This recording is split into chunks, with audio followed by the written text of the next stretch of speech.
Добрый вечер, уважаемые зрители! Сегодня вы присутствуете на уникальном спектакле. Ведь сейчас на этой сцене, наряду со звездами башкирского балета, выступят студенты Башкирского хореографического колледжа имени Рудольфа Нуриева, а также юные балеринки и милые дамы, которые занимаются в моей студии балета и бары Гузель Сулеймановой. Многие из них выступают сегодня впервые. Поэтому я прошу вас, дорогие зрители, поддерживать наших дебютантов громкими аплодисментами. Я хочу выразить глубокую признательность Министерству культуры Республики Башкортостан, Министерству труда, семьи и социальной защиты населения нашей республики, также фонду благотворительному «Территория счастья» за активную поддержку моей инициативы, благодаря которой сегодня у нас присутствуют среди зрителей семьи участников СВО, а также особенные дети, которых опекает благотворительный фонд.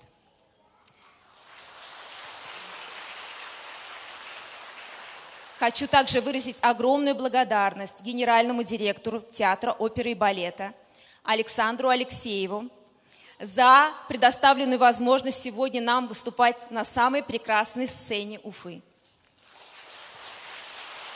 Нашему художественному руководителю балета Элеоноре Софиевне Куватовой, уважаемым педагогам балета, балетной труппы нашей и, конечно же, моим коллегам, которые сегодня будут выступать на этой сцене, артистам балета.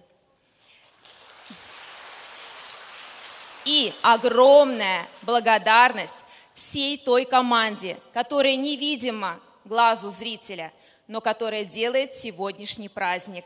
Спасибо. Итак, добро пожаловать в волшебный мир балетных сказок.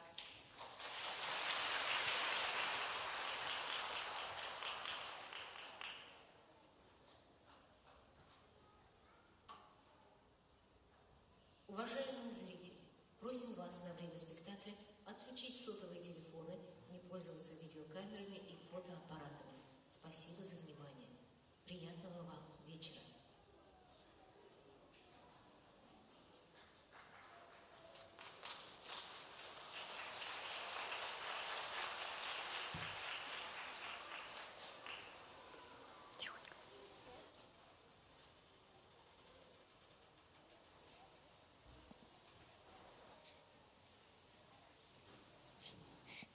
Попался, вот ты. Ну, давай. Сынок, у меня хорошая новость. Я взяла билеты в театр, и завтра мы идем на балет «Сказку Щелкунчик». Что? На балет? Ну, мам, это же скукотища. Ну, как ты можешь судить о том, чего ни разу не видел? Я вот уверена, тебе понравится. Там будут танцевать артисты балета, будет прекрасная музыка, костюмы, декорации. Это будет настоящая сказка. Почитай-ка пока что-нибудь про балет, чтобы иметь хоть какое-то представление. Ладно. Вот умница. А я пока приготовлю ужин. Так, балет, сказка «Щелкунчик», наряду с другими произведениями композитора Петра Чайковского. Как спящая красавица, лебединое озеро, является настоящей жемчужиной мирового балета. Вы попадаете в волшебный мир сказки и...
мои маленькие помощницы, бегите сюда, помогите разбудить этого мальчика.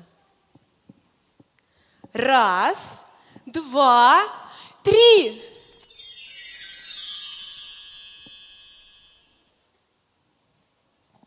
Вы кто? Спасибо, мои помощницы. Спасибо. Идем. Меня зовут Терпсихора. Я муза танца. Терхора Писи, что? Что это за имя такое? Терпсихора.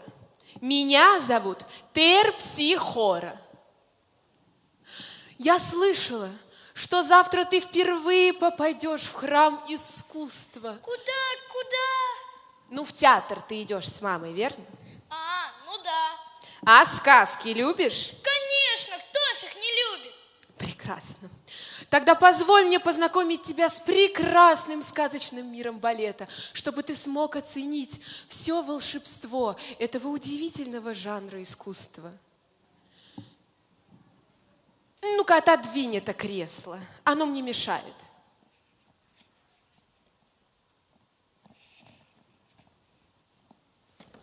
Сейчас я буду творить волшебство. Ого, волшебство!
Вот это да! Кому расскажу, никто не поверит. Это и вправду волшебство какое-то. Теперь ты мне веришь. Скажи мне, мой юный друг, что ты знаешь о балете? Танец маленьких лебедей знаю. Правда, ни разу не видел. Да, танец маленьких лебедей из балета «Сказки Лебединое озеро» очень известный номер. Это первое, что приходит на ум, когда мы говорим про балет. «Лебединое озеро» на музыку Петра Чайковского было поставлено почти 150 лет назад в Москве на сцене Большого театра России. Но знаешь, тогда этот спектакль никому не понравился. Его посчитали скучным и неинтересным. Зато теперь его любят и ценят во всем мире. Кстати, танец маленьких лебедей очень сложный номер, ведь исполнители должны танцевать его синхронно, то есть одинаково. Хотя сейчас ты все увидишь своими глазами. Лебедушки, выходите.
чувствуется ногами.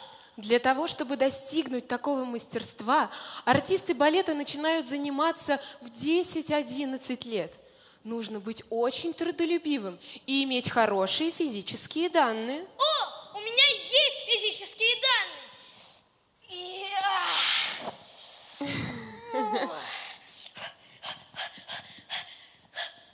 Не совсем то. Хотя крепкие руки тоже очень важны в балете.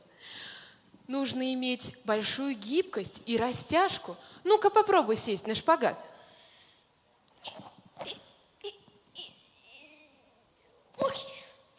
Это все, что я могу. Физические данные можно развить, если заниматься каждый день. Поэтому я и сказала, что в балете очень важно трудолюбие. А еще есть такие физические данные, как хороший баллон. Это значит умение прыгать и как бы зависать в воздухе.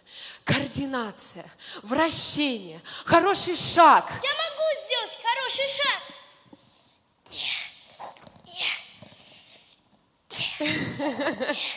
В балете хороший шаг значит умение высоко поднимать ноги. Ну-ка, сейчас ты увидишь хороший балетный шаг.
А кто она такая?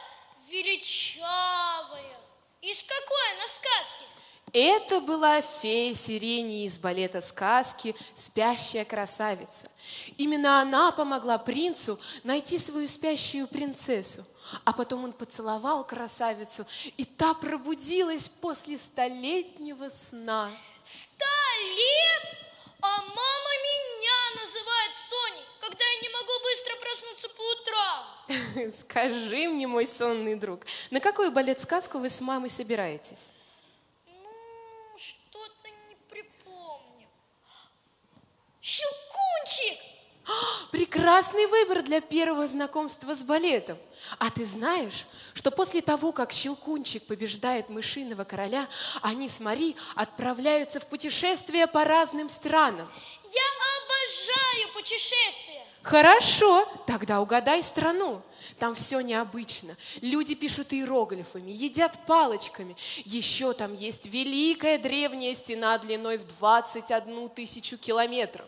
Догадался, какая это страна? Я знаю, это Китай. Верно, Китай. В Китае обожают русский балет. Хотя и у них есть свои театры и артисты, причем очень виртуозные. В Китае есть балерина, которая умеет танцевать на пуантах на голове у своего партнера. Не может быть. А ты потом посмотри в своем смартфоне. А сейчас Китай.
А после Китая принц Щелкунчик и Мари отправляются в страну, где очень любят балет.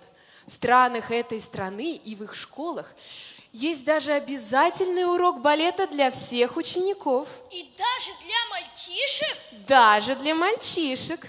В этой стране самое большое в мире древних замков. Там готовят изысканные блюда. А самое главное, там изготавливают ароматные духи. Духи, замки. Дам подсказку. Символом этой страны является Эйфелева башня. Да это же Франция! Верно, Франция. Смотрим.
Скажи мне, мой друг, как ты думаешь, для чего нужны сказки?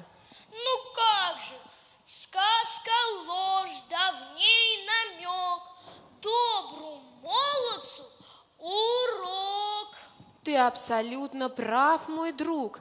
Каждая сказка несет в себе какой-то смысл, учит нас чему-то новому. Как, например, в сказке «Золушка».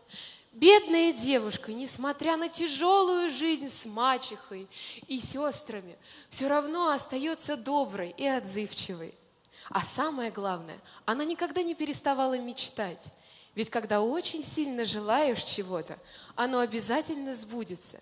И всегда найдутся те, кто помогут. А вот и сама Золушка.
«Золушка» — это французская сказка, и написал ее поэт Шарль Перро. А знаешь ли ты еще какие-нибудь сказки этого французского писателя? Что-то не могу припомнить. Ну как же, а сказка про серого волка и красную... Шапочку! Ну, конечно же. Ой, смотри, это же красная шапочка!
Волку, похоже, очень нравится кланяться. Поклоны – это часть спектакля. Когда зрители громко кричат «Браво!» и аплодисменты раздаются повсюду, это значит, спектакль им очень понравился. Вообще поклоны бывают очень разные. Например, во время светских мероприятий кавалеры и дамы кланяются друг другу. И такой поклон называется по-особенному – реверанс. Я видел, как танцуют на балах в исторических фильмах. Да, когда не было ни смартфонов, ни телевизоров, главным и замечательным мероприятием были балы. А открывались такие мероприятия парадным шествием всех участников, во главе которых стояли самые знатные и титулованные особы. А назывался такой торжественный ход полонез.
теперь тоже умею делать поклон, как знатные особы.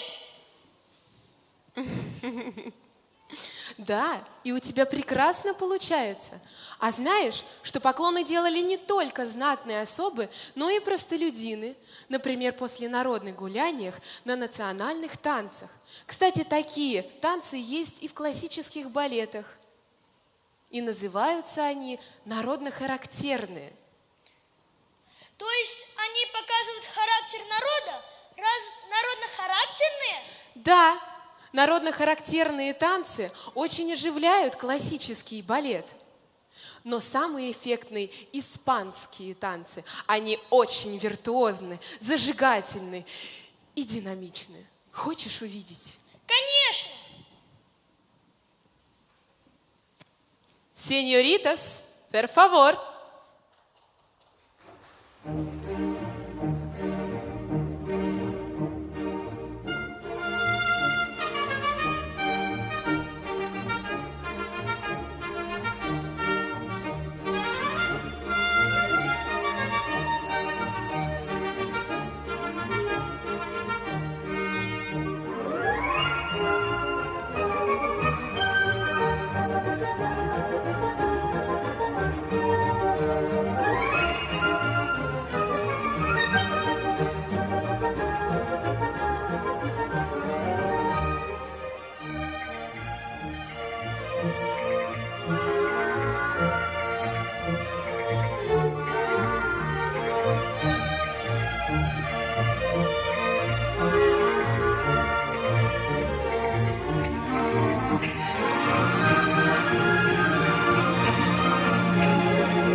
Какой красивый танец! Этот народно-характерный. Да, испанцы очень любят танцевать. В своих танцах они выражают любовь к жизни, любовь к свободе, любовь к возлюбленным. Любовь и любовь. Да, да, любовь. Умение любить – это очень важное качество. Любовь умеет творить чудеса. И порой даже за самым страшным и неприглядным обликом может скрываться любящее сердце.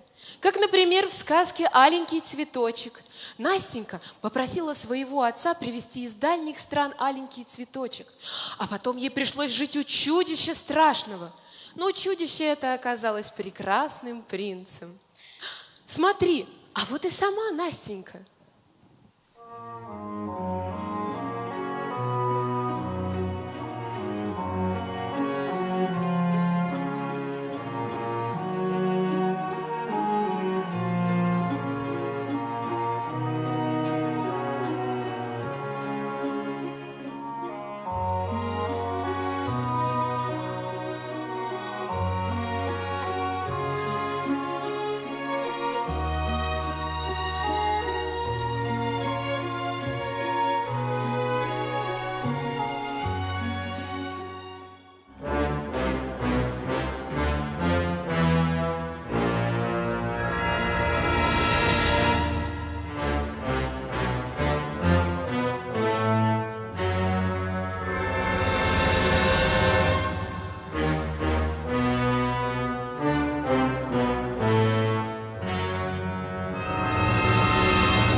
Вот так.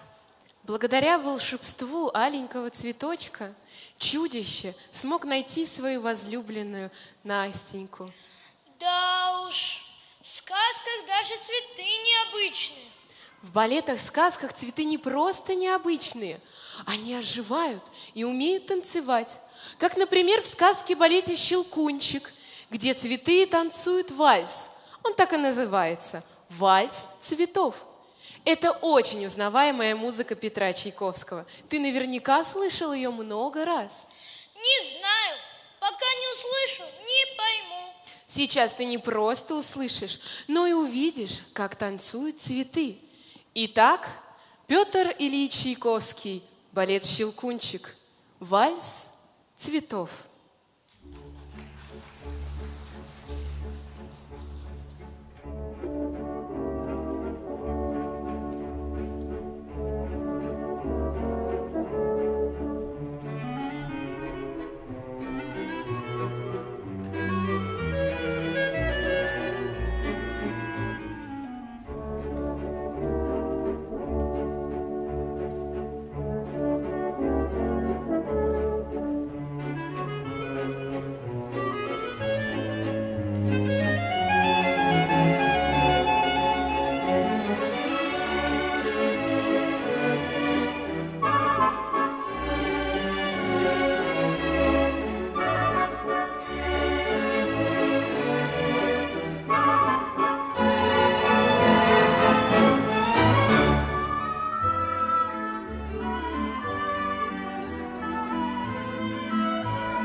Круто!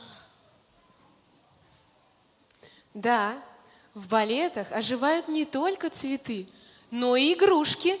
Танцующие игрушки? Ой, ну тут нет никакого волшебства. В магазинах продаются такие игрушки-роботы. Да? А что ты скажешь на это?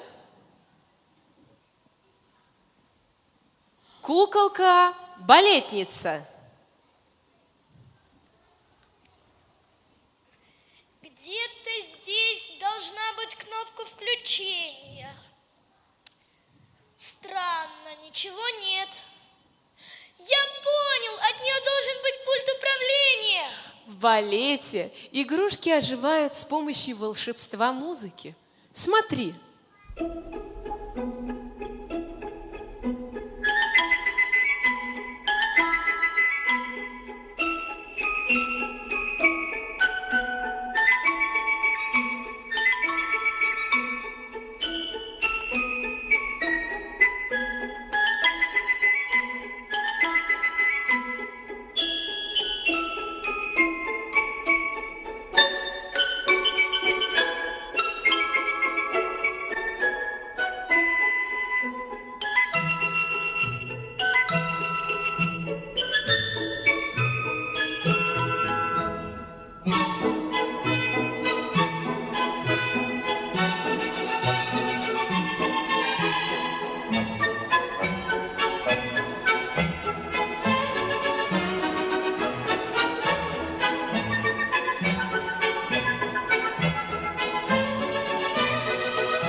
Куколка просто прелестна.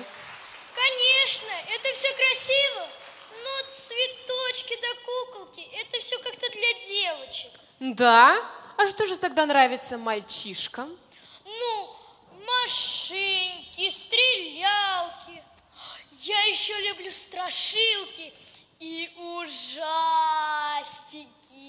Ужастики, говоришь? Ну что ж, тогда приготовься ловить острые ощущения. Сейчас тебе будут ужастики.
Ну что, достаточно страшно было?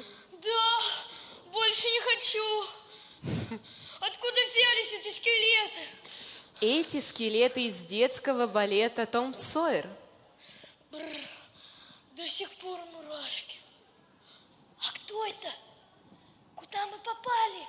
О, это сцена из балета «Золушка». Когда Золушка теряет туфельку на балу, принц с этой туфелькой отправляется искать ее по всему свету и попадает сюда, к падишаху, в его гарем с восточными красавицами.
Что это за звук? О, это звук тамбурина. Его еще называют бубном. А принадлежит он итальянской, а точнее неаполитанской невесте из балета «Лебединое озеро». А вот и она сама со своей свитой.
Мне очень понравилось, как танцует итальянская невеста. Я увидел испанские, восточные и даже китайские танцы. Но почему нет русского танца? Конечно же, русский танец есть во многих балетах-сказках. Это мое упущение, что я до сих пор не показала его тебе. Прошу прощения. И исправляюсь. Итак, русский танец из балета «Щелкунчик».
Скажи мне, мой дорогой друг, а знаешь ли ты сказку про кота в сапогах? Конечно! Мы еще в детском саду саду читали. А знаешь ли ты, что у него была возлюбленная, белая кошечка? Нет, такого в сказке не было. Ну, будем считать, это вторая версия. «Кот в сапогах 2». Итак, дело было весной в марте месяце.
Одно из самых эффектных движений в балете – это фуэте, вращение. 32 фуэте. Ну-ка попробуй повернуться вокруг себя несколько раз.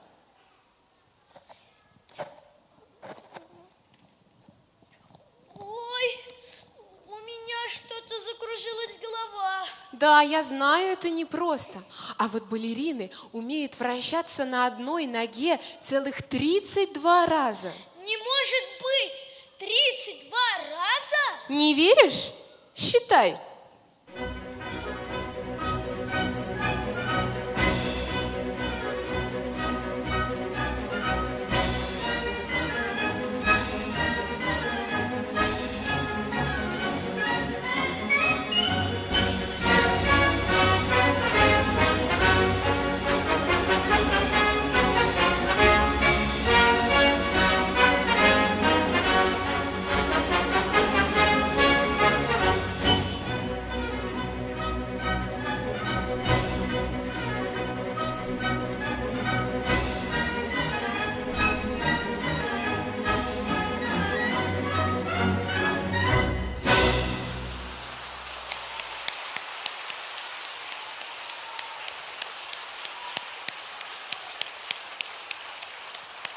Балерина и вправду сделала 32 оборота на одной ноге.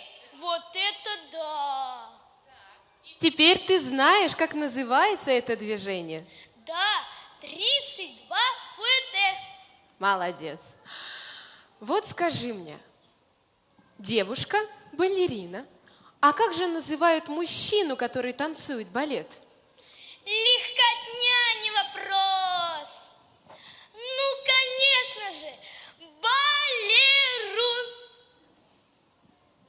О, всемогущий Зевс, о боги Олимпа! Прошу, не наказывайте этого юношу, ибо он не ведает, что говорит. Мой дорогой друг, это абсолютно неверный ответ. Пожалуйста, никогда так больше не говори. Нужно говорить или артист балета, или танцовщик. Договорились? Договорились. Я просто раньше не знал. Артист балета должен быть очень сильным, крепким и выносливым.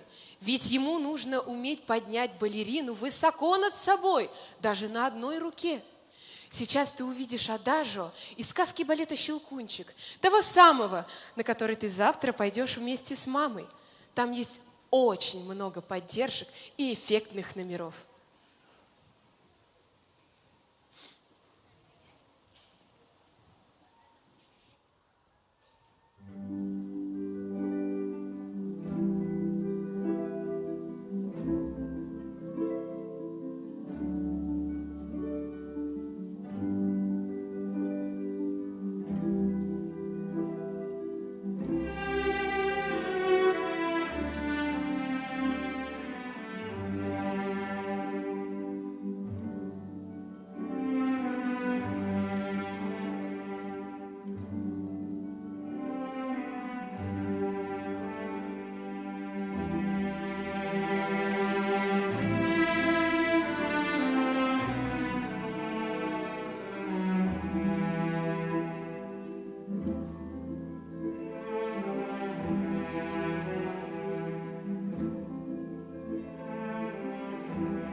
Мой милый друг, а знаешь ли ты, что я, терпсихора, не только муза танца, но и пения? Вот это да! Вы петь умеете? Да, садись, послушай.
Сынок, просыпайся.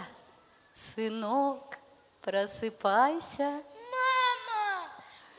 Мне приснился удивительный сон. Теперь я столько интересного знаю про балет. Значит, мы завтра все-таки идем на Щелкунчик? Конечно, обязательно. Вот здорово. А сейчас пойдем ужинать. Ага, мам, вот, смотри. Девушка – это балерина, да? Да. А ты знаешь, как называют мужчину, который танцует в балете?